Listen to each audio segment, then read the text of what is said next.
Hello,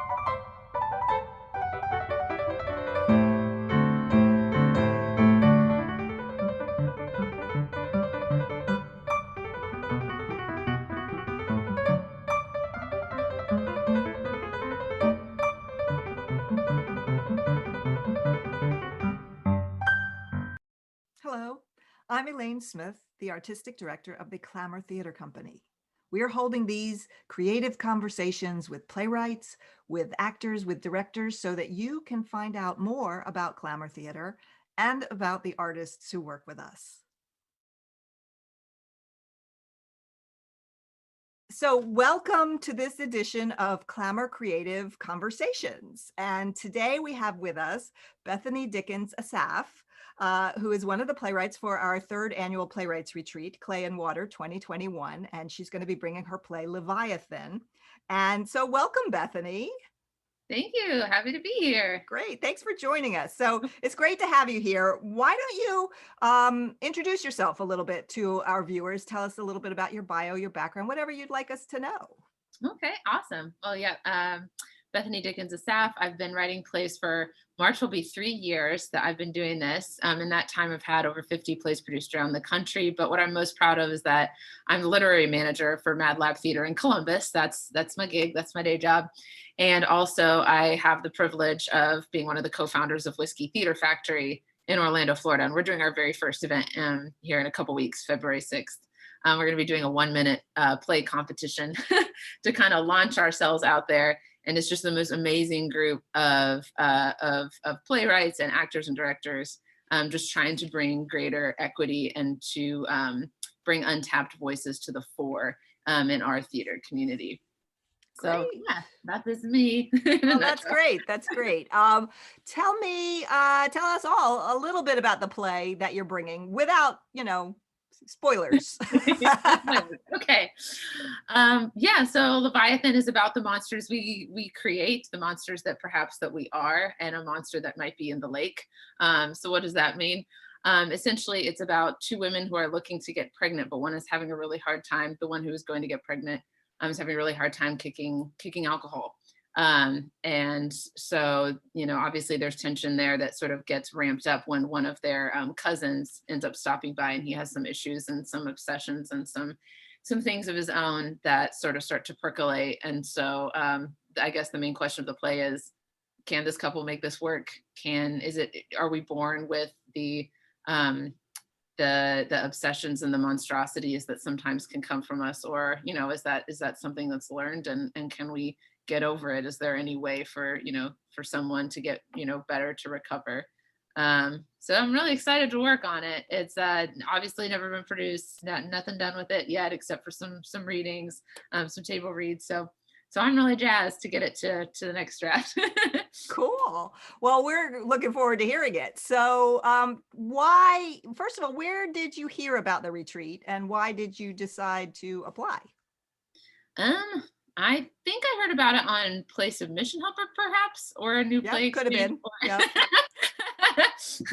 But what really attracted me to the opportunity was, so one thing I look for, I don't apply for every opportunity that comes my way. One thing I actually do look for, as I'm a radical feminist. One of the things I do look for is this a theater company that's committed to diversity, inclusion, making sure that everyone is welcome at the table. And just to see Clamour Theater Company, obviously for you all are in such an early stage, but to already have so many women on your team was definitely something that appealed to me. And then just the way that the way that our time is going to be structured with so much one-on-one work with the mentor or the dramaturg was very important to me. I think that that's really the way, when you can have that one voice come in and speak and guide you through that process, that is so eminently valuable. It is just you grow by leaps and bounds in that time, then, as opposed to hearing lots and lots of different voices at maybe not the right time, Right. trying to give you feedback. Yeah, that can be hard. Sometimes the play is like a camel. It's a horse designed by a committee. Exactly. So kind of what do you think, what are you hoping to get out of the experience?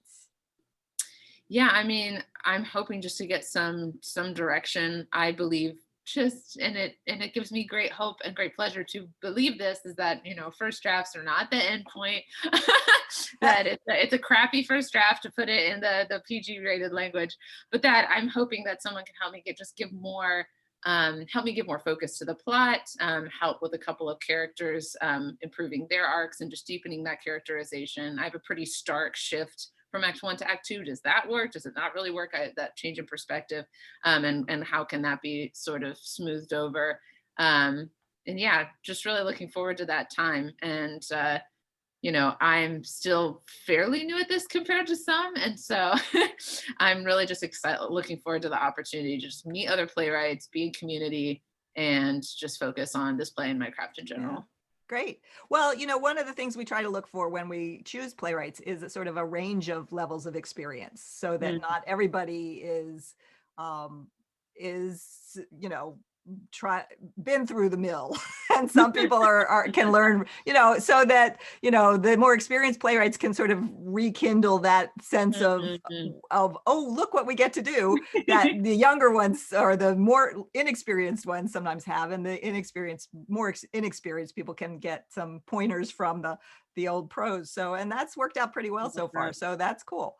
So tell me, do you have a favorite play of your own? I said to Nick that usually the standard answer to that is the one I'm working on right now. But outside of that, is there a play that, whether it's been produced or not, that is really close to you? um, there's definitely quite a few, although I agree with Nick that it's always the play you're working on, and every other play that you've ever written is like, oh gosh, that play.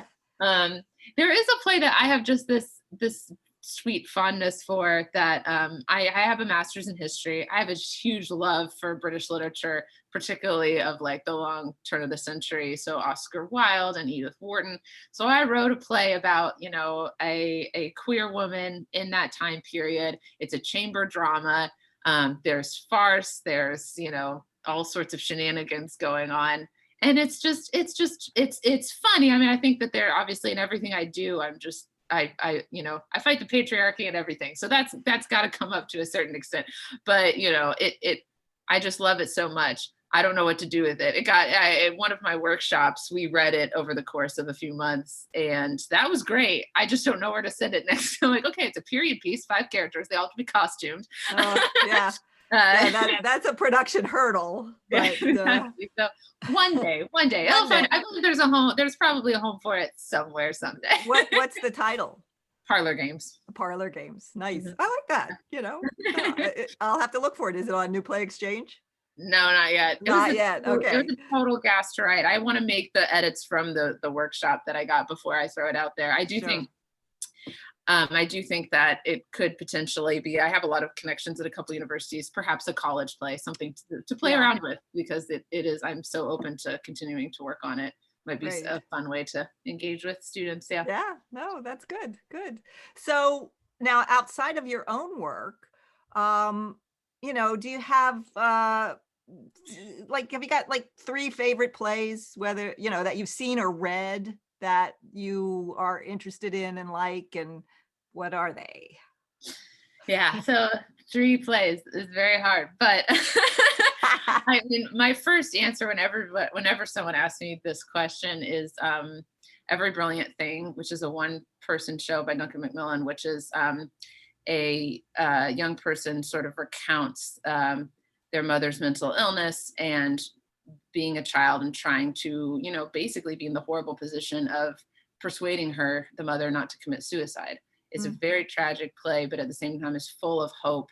And when I saw it early on, very nascent stage, when I had just started writing, and it was available Light Theater Company in Columbus, Ohio. They put it on in a gallery space, and the audience in that show is very involved. I had a line that was written on a baguette. I don't remember what the line was, but it was on a baguette, and I read it. My copy of Don Quixote, which I had on me at one point, she asked for a volunteer who has a book with them. I had Don Quixote with me to hold it up, and she used it in the show. That immersive experience just really spoke to me and connected with me beyond just obviously the themes of the piece, which were super compelling and relevant to me. And then on top of that, I must have a love for one person shows, though I have not written one yet. Um, because one of my all-time favorites, I would say, is Fires in the Mirror, which is a play by Anna DeVray Smith from the 90s, I believe. And what struck me about that was, like I said, I have a master's in history. One of my focus areas was oral histories. So I'm very drawn to that naturalism. I'm drawn by the idea of telling the story through first, like embracing, or if not embracing, at least observing a group's identity or a person's identity, and then using that to build a story. Is just so compelling. And then the third one was the hardest one for me to try and think of because there's so many, but I will say Top Dog Underdog by Suzanne Laurie Parks is probably the play that I buy the most, because I buy it and then someone once I hear of someone who hasn't read it and I give it to them and I have to buy it again.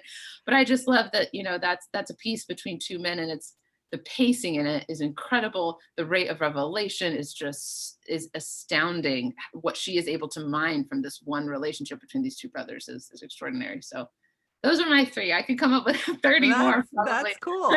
Top Dog Underdog. I just recently read an article. I think it was an older article, but it was the New York Times saying, the top 25 plays since Angels in America, and Top Dog Underdog was number one. So you're in good company in liking that. So no, I think it's a great play too. Good. Well, I think that's great. Thank you so much for taking the time to speak with us and, letting us get to know you a little bit. We're looking forward to working with you during the retreat and hearing Leviathan read at a date and time still to be determined. But it's going to be between Thursday, February 18th and Sunday, February 21st, the public readings. So anybody watching this should keep an eye on our website for the exact schedule, because sooner or later we're going to figure that out and post it. So great. Well, thank you very much. I look forward to talking to you again, but have a great day. Of course. Thank you. Thank you.